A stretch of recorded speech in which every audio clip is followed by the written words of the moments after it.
Start Here Now, an open-hearted guide to the path and practice of meditation, is a presentation by Susan Piver. Susan Piver is an internationally renowned meditation teacher and the New York Times best-selling author of 8 books, including the award-winning How Not to Be Afraid of Your Own Life and the recently released Start Here Now, an open-hearted guide to the path and practice of meditation. She is the founder of the Open Heart Project, an international online meditation community with more than 12,000 members. Hello, welcome to the second annual Awaken the World presented by Shambhala Mountain Center. My name is Susan Piver, and I am delighted and honored to be able to talk to you about the practice of meditation, which is kind of like the whole idea behind this event is, what is meditation? And beyond what meditation is, how can I apply the benefits of meditation to my life? How can I be awake in the world? And it's so wonderful that Shambhala Mountain Center has brought together these so many wonderful teachers from so many different Buddhist traditions to talk to you about these various aspects. And this is happening at a time when just the whole idea of meditation and mindfulness is really having a moment, a really wonderful moment. And there is a ton of research supporting the benefits of regular meditation practice. And that's in addition, of course, to the 2,600 years of research on the Buddhist side showing the benefits of meditation. If in the West we're looking at the benefits as things like, well, it will help you get a better night's sleep, which is great. It will help regulate your blood pressure if you have high blood pressure. It will prevent relapse into depression by 50% if meditation is included as part of a protocol treatment for depression, so that's pretty amazing. It will lessen symptoms in conditions with a stress-related component like ulcers. It will do a lot of things. It's a pretty amazing practice. And, excuse me, if you add to that the 2,600 years, again, of research done on the Buddhist side that shows that meditation will make you more wise, it will make you more compassionate, it will make you more patient, it will assist you to wake up to the nature. It will help you to become enlightened. Everything from get a better night's sleep to liberate yourself from suffering for all time, that is one amazing practice. And because it is so amazing, and because of all the current attention on it, it's easy to become confused about just what it is. And it's also really easy to bring a lot of expectations and very complicated agendas to the sitting practice of meditation, which, as I mentioned, has all these incredible consequences. And at the same time, it's important to remember that all it is sitting down and breathing. Period. So how do you reconcile this notion of all these incredible results and the simplicity and directness of the practice of just being? That's an interesting question to me, and a question I want to explore with you a little bit in this moment. On one hand, meditation is a practice, the practice of sitting and focusing attention on breath, in the case of the practice that most people here are probably talking about. Very simple, very ordinary. It's hard to imagine anything more ordinary, in fact, than sitting and breathing. No frills. It was super ordinary. At the same time, however, if you develop a meditation practice, over time, you find profound changes seem to be happening kind of on their own. Your life takes on a different form. So I'm very interested in this combination of super simple, ordinary, and then this sort of explosion of magic that also occurs. So I think it could be helpful to start by looking at what meditation is. Is it a way to get a better night's sleep? Maybe. Is it a way to, become enlightened? Okay. But that's not really a definition of what it is. Those are some descriptions of what may result from it. But what it is, and I would like to offer you a very simple definition, is substituting for your discursive mind another object of attention. And that's all it is. So we could break that down a little bit. So what I mean by discursive mind is that part of you and me that is always doing something like, what is she talking about? And I didn't think that's what mindfulness was. And oh, I tried it, it'll probably never work because I can't stop thinking. And I wonder what the Dalai Lama does in his meditation practice. And I would probably be much more enlightened if I hadn't said that thing to this person 12 years ago. And why do I always do things like, I wonder what's for lunch? And so on and so forth. We all know this part of ourselves that is just always going blah, blah, blah, blah, blah. Sometimes quite profoundly and brilliantly, and sometimes barbarically and violently, and most often, at least speaking for myself, pretty boringly. I don't know if that's a word. And that is most often where our attention resides, is with that stream of thought. But that is not the only choice we have. We can choose to purposefully place our attention elsewhere. And you already know how to do that, is the good news. Because if you've ever gone to a yoga class, or gone for a swim, or tried to solve a complicated math problem, or sketch a landscape, or make out with someone, if you've ever done any of these things, then you already know what is meant by placing your attention on what you're doing rather than what you think about what you're doing. And this in meditation circles is called synchronizing mind and body, bringing your mind and body into the same place. And often they're not in the same place. Like your body lies down to go to sleep, but your mind starts answering email. Or your mind wants to write a novel, but your body starts cleaning out closets. I have personal experience with both of those. So they're doing two different things. And in the practice of meditation, you gently align them. You bring them into the same place. And there are other things that require this, like swimming and running and kissing and so on. And when our mind and body are synchronized, because of the way we're built, it seems, we relax. And relax here doesn't mean space out or get snoozy. It's kind of more like the relaxation that comes with a state of absorption. And in our world, with so many billions of things vying for our attention, this intentional practice of bringing mind and body together again is precious. It's valuable. So in meditation practice, rather than blah, blah, blah, blah, blah, we place your attention somewhere else. That's it. And in some practices, that something else is an image, something you gaze at or visualize in your mind's eye. And when your attention strays, you just bring it back. In some practices, that something else is a sound, like you chant something audibly or semi-audibly, silently even. And when your attention strays, you bring it back. And in the most common practice of Buddhist meditation, that something is your breath, which is very conveniently located. So the definition then, to sum up, of meditation is placing attention on an object other than your discursive mind. And in this case, that object is the breath. And then when your mind strays, you come back. That's it. So what meditation is not then is religious. It has nothing to do with adopting any foreign beliefs or changing existing beliefs. And in fact, beliefs are considered an obstacle in Buddhist thought. So if you have no beliefs, you're already ahead of the game. So it is substitution, simple substitution, and it is not religious. So I think that's a good starting point. And another thing that I would like to offer about what meditation is it is the practice of mindfulness. However, that is only 50% of the story, I would say.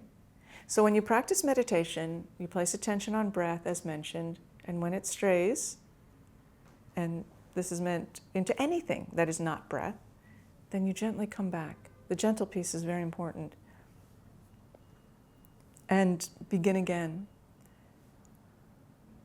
And in this way, you cultivate this quality of focus, concentration, precision. There's a sharp edge to the way your mind works. You see it's either here or it's here. And you develop some sense of agency with its placement, which is quite a powerful and pragmatic skill to possess. So in this way, you are cultivating mindfulness. That is what is meant by mindfulness: focus, presence, concentration, and so on. At the same time, interestingly, I think, as you meditate, whether it's on the cushion or off, you start to see things more clearly. You see connections between things or people or ideas that you hadn't noticed before. You have ideas about things that you may be working on or are interested in. The ideas seem to flow more readily. You see patterns that you had been unaware of. Your mind expands. It feels like your mind embiggens. I know that's not a word. And this is called awareness. Your awareness increases. So it's more accurate to call meditation the practice of mindfulness awareness rather than simply the practice of mindfulness. And the mindfulness piece in our everyday life, of course, has tremendous application. You want to talk to your child about something and you can actually focus on them. You want to do a piece of work, answer your email. I hate that. I'm always trying to make myself do that. But you're able to actually do that, I'm told. You want to tell someone you love them. You can place your attention on them. You can say it with true heart. It has a great value. The awareness piece, which is less often spoken about, also has tremendous value and beyond value. Value is too small of a word for it. Because when you cultivate the ability to place your mind in a larger space, you are also making a connection to creativity and innovation and wisdom. So these things obviously cannot be valued. They are beyond value. And I would add to this, and this is my current obsession, the quality of receptivity becomes part of your inner repertoire. Receptivity in our Western world is a capacity that is overlooked and undervalued. And however, when we think of the things that are most important to us, and I don't know you, but I still feel very comfortable saying these are the things that are most important to you: love, self-expression, wisdom, insight, meaning. What these things all have in common is that they are things that we receive. They are things that arise. None of them are things that we can go out and get. So you may want love, probably most of us do, but there's no way that you can say to yourself, today I'm going to go out and get love. I have this plan, I have a checklist, I have ideas, I've done some research, let's make this thing happen. It just doesn't work that way. Rather, it is something that arises when you relax. The same thing with ideas, innovation. Many people are involved in business endeavors that are predicated on the ability to be innovative. In our fast-moving world, of course, this is a huge plus. But innovation doesn't happen through effort. Innovation happens through relaxing, opening a space in your mind, and allowing yourself to receive, and then wait, stay. It doesn't respond to speed, it doesn't respond to command. So meditation, through this sort of expansion of awareness, places us into the state of receptivity and acquaints us with what it's like to be in the space of receptivity. And like I said, I'm fixated on this notion, which is probably inappropriate. So there are three big misconceptions about meditation practice that I want to mention because they're really common. That's why they're the most common. And the biggest misconception about meditation, the first one is the biggest one, I see it all the time, and I often forget it myself and fall prey to it, is that in order to meditate, you have to stop thinking. And that is not true. All you have to do is stop thinking that one thing, because meditation has nothing to do with cessation of thought or thinking happy thoughts or anything with any kind of thought manipulation at all. So just if you had been thinking, oh, I can't meditate because I can't stop thinking, you're in luck, because that's not required. So just to demonstrate a little bit like how weird that is as an agenda. I want to ask you to do something with me. You don't have to shift or move. It's something you do on the inside. So our mind exists to make thought. Thank you. That's awesome. That's really good. That's a very important part of being a human. Just like your eyes exist to see things. And if you are visually impaired, you can use ears as the example. So if I ask you right now to just look out through your eyes, you're probably already doing that. Just look out through your eyes and now try not to see anything. Try, I'm not kidding. Try really hard. I'm trying right now. It's very frustrating and irrelevant. And that's what it's like. That's how frustrating and weird it is to try to get your mind to stop thinking things. Not required. Rather, in meditation, you simply take a different relationship to your thoughts. So the thoughts are fine. It's not a big deal. But instead of being carried by them and subsumed by them and trying to change them and only think happy ones, and I'll attract weird, crappy things to myself unless I think all perfect thoughts, which makes me really angry, actually. You just let all your thoughts happen. It's like, imagine that your thoughts are like a freight train that's going like 100 billion miles an hour, which often feels like, all day long and sometimes all night long. So you're not, in meditation, we're not standing in front of that train and going, stop, where you just get squished. Instead, you just leap off the train and you just sort of sit like on the grassy hillside. That's how I imagine it. And the train just keeps going by, but you are just sort of enjoying the breeze. And yeah, it's there, it's happening, but it's not your focus. You're not on the ride anymore. So rather than trying to cease thought, you just sort of angle yourself a little bit differently in relation to thought. So that's the first misconception. The second misconception is that meditation is a form of self-help. And I would like to really say right now that meditation is not a life hack. It is not a faster route to becoming more awesome, or if by awesome you mean more productive, more successful, and so on, though it can be quite supportive in our endeavors to be productive and successful. That is not its actual purpose, let's say.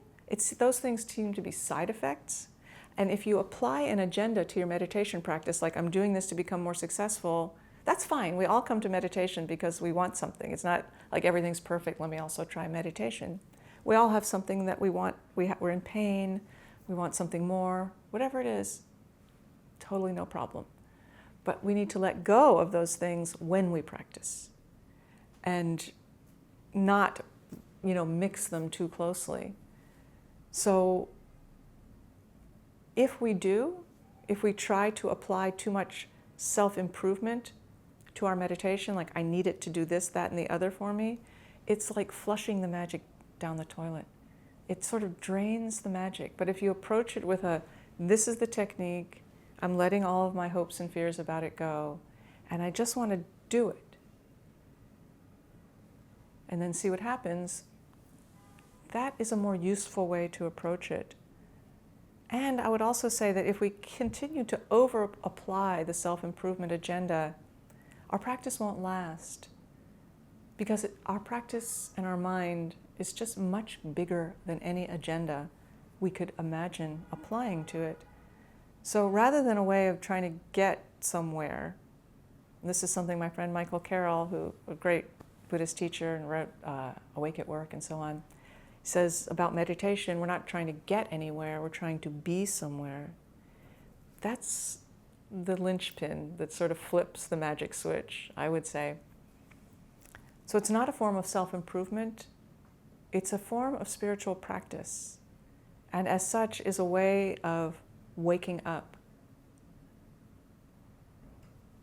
and opening your heart. So I'll just leave it at that. And the third misconception is that meditation will make you more peaceful. And I'm sorry to say that it won't. If by peaceful you mean sort of implacable, untouchable, always sort of zen and, like smooth. If you look at the way meditation or mindfulness is used in advertising or media things, whenever it is, it's usually some happy, perky white person in yoga pants, like looking really, I don't know what, zoned out or blissed out or something. And that may be too strong of an overcharacterization, but nonetheless, there's some sense that through meditation we could become, pain might not hurt us, and discomfort might not cause discomfort.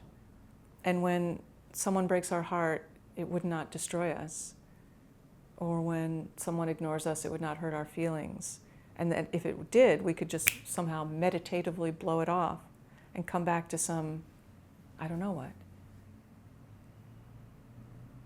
So meditation actually does the opposite, which is quite surprising to me. And I remember once I was going through a period where I felt super vulnerable. I was doing a lot of compassion practices, and I seemed like all I did was cry. I would just I could hardly go out, because I'd see someone's face, and in my mind I saw the suffering of their life. And I don't know what I really saw, but I couldn't bear it. And I couldn't look at a movie, or I couldn't look at a headline. It just all was like traumatizing me, it felt like. Traumatizing is a little too strong, but it was making me cry. And I remember thinking, I don't think the Dalai Lama is running to his room and throwing himself on his bed crying, 5 times a day. I just don't think my teacher, Sakyong Mipam Rinpoche, is just going and closing himself in the bathroom to have a good cry all the time. What are they doing that I'm not doing? So I remember once, some time ago, I decided to ask my teacher this question: what am I doing wrong? And there were also 200 other people there. And I walked to the mic, and I felt myself start to cry while I was walking to the mic. I was like, oh, this is not going to go well. This is too bad. But my lip was it was one of those, I couldn't stop myself. So I asked him, why the more I practice, why is it that the more I practice, the more I cry? Am I doing something wrong? And he looked at me very kindly, with really great kindness, I would say, and said, some of the world's greatest meditators have cried a lot. And then he said some other things too, but that is the moment that stuck with me as, yeah, they are crying too. Maybe not quite the same as me, but this notion of feeling, of tenderness and vulnerability is the path. It's a piece of the path that we all have to sort of find a way to stabilize within. That's what I took away from it. And so rather than making you less touchable, practice actually softens you and makes you more touchable.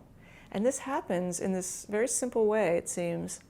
As you sit and your mind says, you suck, or no, you're great, or this is terrible, or whatever, you sort of keep letting all of that, you continue to let all of that go to bring your attention back to the breath, and that is called softening.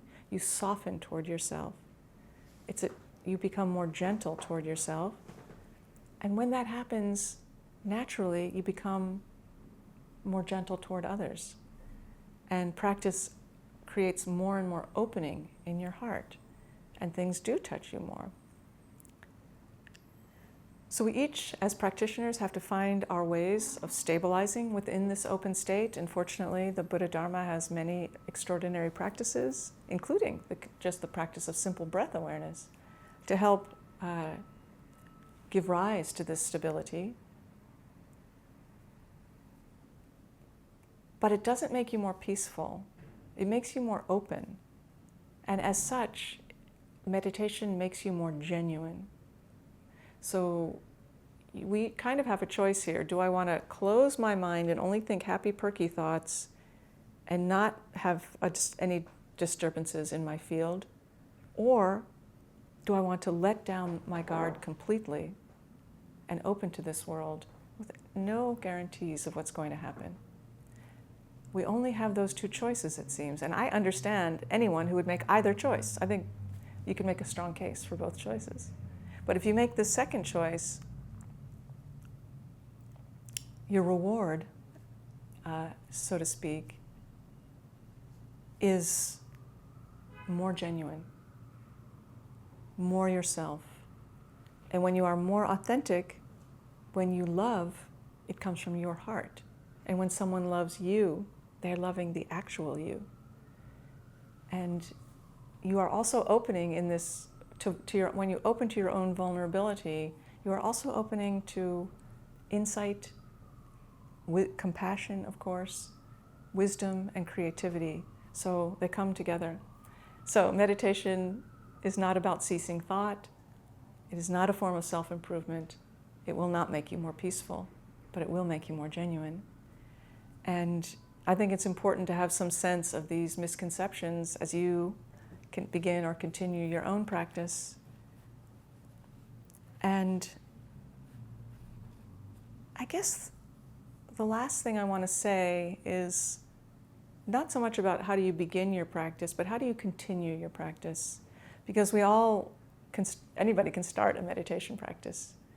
But for some people, I do it 2-3 times, or 2-3 months, or 2-3 years, and then it falls away. Well, how do you continue it? So what I've discovered, sort of to my chagrin, because I wish this wasn't true, is that the key to continuing a practice is other people. Although it is a very solitary practice, and we do it in our homes alone most of the time, having some sense of sangha, of community, creates the anchor for your practice. I don't know why. So it doesn't mean you have to become a Buddhist or go join some meditation center, but to practice with others from time to time, to even have a friend that you practice with, maybe they live half the country away, but at whatever moment in time, 7 a.m. your time, let's say, wherever they are, let's practice together for 10 minutes. You don't even have to see them. Some sense of, I'm not doing this alone. And then there is actually one other piece that helps the practice to continue, and that is to introduce the notion of a path quality. The practice takes you on a journey. And if you just think, well, I'm just going to practice to become less stressed out, it quickly will lose its luster. But if there's some sense of, this is going somewhere, and I'm meeting challenges, and I know where to go for advice, I'm having really interesting experiences, and I know who to talk them over with, and this is actually deepening. A path quality, and this is why I think most corporate mindfulness programs, sadly, will not work, is because there is no path quality. That's a whole other topic. Those two things will really help. So I'll just finish totally right now by saying thank you for listening. Thank you again to Shambhala Mountain Center for staging this really extraordinary event, Awake in the World. And I wish you all the best with your own practice. To learn more about these presenters, please visit the websites listed below.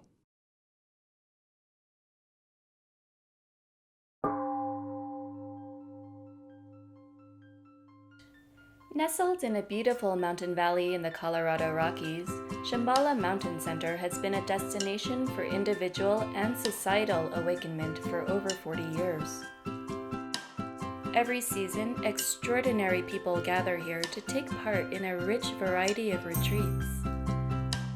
Some come for a day, some for a weekend, a week, or a month, and some stay for decades. Everyone contributes a little something, or perhaps a big something, to this ongoing endeavor of manifesting good human culture, good human experience.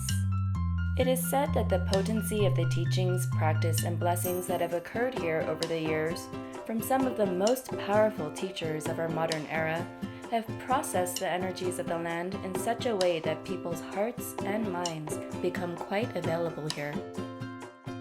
Shambhala Mountain Center is also home to the Great Stupa of Dharmakaya, a monument to human kindness and one of the largest and most significant examples of sacred architecture in North America. Thus, a visit to this mountain valley retreat is not only an occasion to slow down and rejuvenate. It is an opportunity for genuine transformation. awakened heart, inherent goodness, peace, sanity. Rediscover it here. Radiate it everywhere.